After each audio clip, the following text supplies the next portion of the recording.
अस्सलामुअलैकुम। आज हम आपके साथ शेयर कर रहे हैं टिप्स एंड टोटके में बहुत ही आसान सा और बहुत ही फायदेमंद सा टोटका।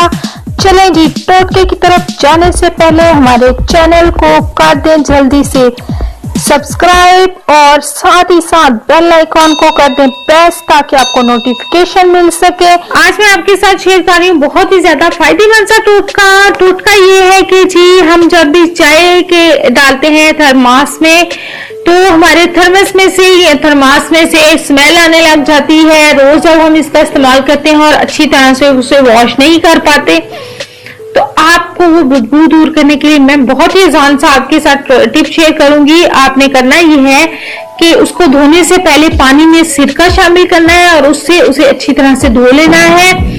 आप देखिएगा आपकी थर्मस की स्मेल बिल्कुल खत्म हो जाएगी। आपको ये टिप कैसी लगी कमेंट करके लाजमी बताइएगा और इसके साथ ही मुझे यानी आयशा को दीजिए इजाजत। अल्लाह हाफिज। हमारी वीडियोस को लाइक और शेयर करें और कमेंट करके बताएं कि आप मजीद कौन सी वीडियोस देखना चाहते हैं।